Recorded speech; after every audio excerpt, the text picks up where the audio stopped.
You can have the best product in the world, Mm.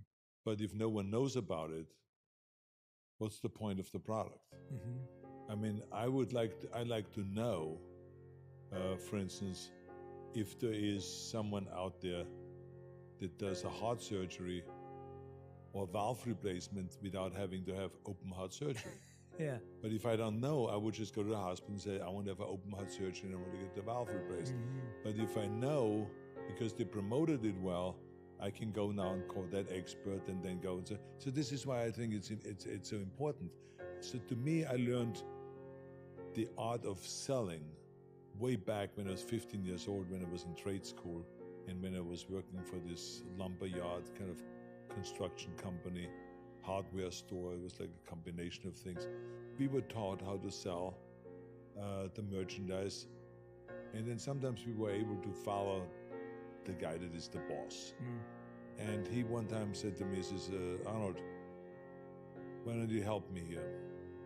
And he would talk to the customer, and I realized quickly that there was something odd going on, that all of a sudden his attention focused on the wife. There was this couple, they wanted to have some, tiles for the bathroom and for the kitchen. And he first talked to him and how much money does he want to spend and all this stuff, what colors and all. Then all of a sudden he ended up only talking to the woman. So he says, so what did you learn? I say, well, I learned that you were really very clear about all the advantages and disadvantages of the various different tiles and the various different colors that we. He says, yeah, that's right, but that's one dimension. But what else? I said, I don't know. He says, did you see how I shifted and my attention went from the husband to the wife? I said, yeah, what was that all about? And he says, well, I realized that he had really no interest in the tiles and what color it should be, what type, real tiles or fake tiles or what. It was her vision. And it was her desire to have new tiles. And he just went along with it because he's the husband, he's the provider of the family, he makes the money, she didn't make the money. But she had a very clear vision of what she wanted. So I shifted my focus because I realized that she is the customer, not him. And you got to go and be able to reach the customer. And this is why I started talking to her more. It was, then he just, out of courtesy, said to him, so what do you think?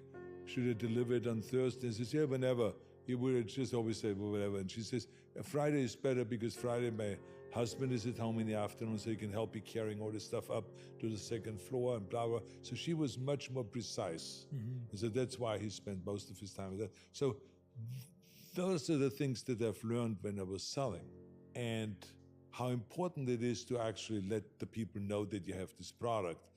I went right after that, a few years later, I went to Munich, and I, after the military, served there as a trainer in a bodybuilding gym. And we had I remember 280 members. And there was another gym in Munich that had 500 members. And that guy, his name was Reinhard Smolana. He was Mr. Europe. And I was, at this point, not Mr. Europe yet. I was junior Mr. Europe, but not Mr. Europe yet. And I didn't compete in any other international competitions. So I was training really hard. I said to myself, if I could go to the Mr. Universe contest and I compete and I do really well, I could maybe outdo him. And so this is what I did. I trained really hard for months. And then in September was the Mr. Universe, end of September, Mr. Universe contest. And I happened to place second, which they call runner-up. Yes. So this was, my goal at that point was to be in the top 6 because I was 19 years old. Here was second place winner. So when I came back from London to Munich, I ran around on a construction site with just a bathing suit on, like a lunatic. And everyone was dressed up in their suits and everything like this. And they said, what is this guy doing? And I was walking around on a construction site and greeting people and all this stuff, hoping that some press will show up because there's this crazy guy running around in the cold weather with just a little bathing suit. And sure enough, newspaper showed up, a photographer showed up, and they asked me afterwards, why are you running around like that? And I said, well, I want to make sure that my gymnasium, Universal Gym, is in a newspaper.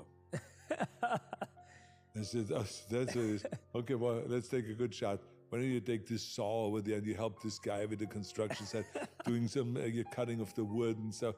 And then we would create some pictures that are really funny, and they put it in the newspaper the next day. And it says, Schwarzenegger just came back from Mr. Universe, was runner-up in the Mr. Universe contest, which makes him the biggest title holder in Germany. Wow. So I made it clear that they know that. Yeah. Not that the Mr. Europe is bigger, but that the second in the Mr. Universe is the biggest title holder.